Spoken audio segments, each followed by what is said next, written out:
What's going on, guys? No Job Rob here. Welcome back to the channel. In today's video, I just wanted to throw my hat in the ring of all the people that are going to be talking about New Year's resolutions, achieving your goals, making 2020 your best year, and so forth. And I wanted to share with you guys a quote from the book Wolf of Wall Street by Jordan Belfort. This is something that my girlfriend actually got me for Christmas last year.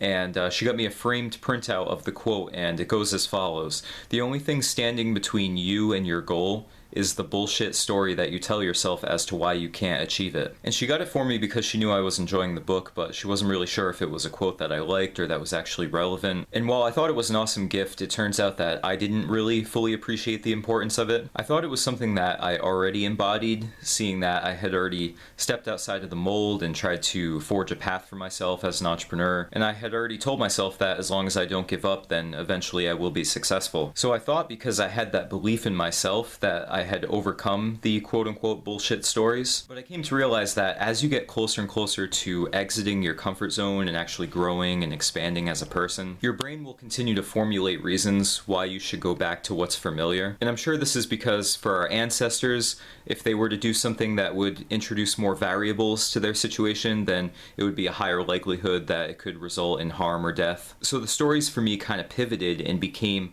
all the specific things that were supposedly holding me back. And by that, I'm talking about my diet, energy, anxiety, depression, obsessive compulsive disorder. And while none of those things were doing me any favors, all they were doing was exacerbating the true reason why I wasn't reaching my goals. And that reason was I didn't want to be successful badly enough in order to do the necessary things to get where I wanted to go. In other words, even though I wasn't satisfied with my situation, I was still too comfortable in order to choose the discomfort and the resistance of change. So I allowed my brain to craft all of these excuses that were designed to steer me towards short-term gratification instead of the delayed gratification of actually becoming successful, which your brain doesn't care about from a survival standpoint. So these excuses became the new stories I was telling myself, and I'm sure you can think of examples in your life where you do this, and you tell yourself stories about why you can't have the things that you want. A popular one is eating healthy. A lot of people say it's too expensive to eat healthy, or I don't have time. But for every excuse, there's a simple objection that, in this case,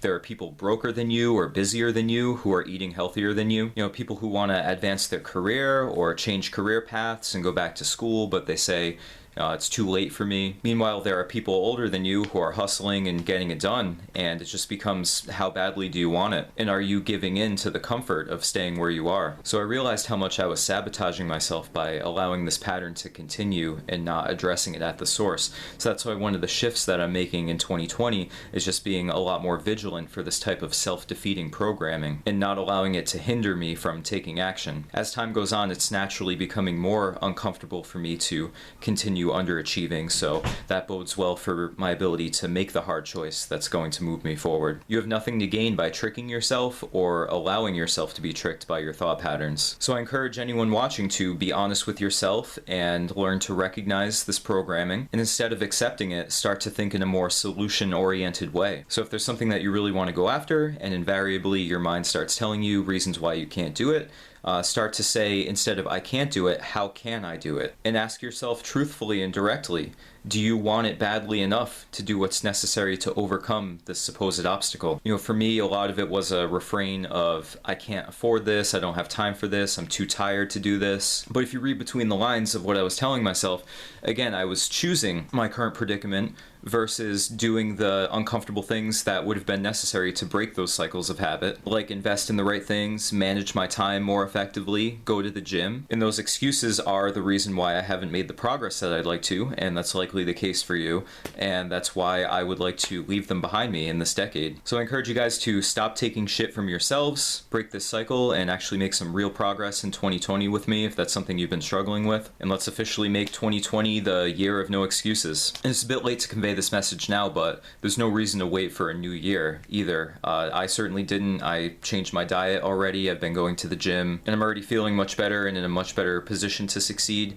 and I'm ready to just get it done. So thank you guys for checking out the video. Hopefully I've given you something to think about. If so, hit the like button, subscribe to the channel. I'll be coming back with more content very soon designed to help you guys get more time, location, and financial freedom in your lives. Let me know what you plan to accomplish in 2020. Thank you guys for checking out the video today, and Happy New Year.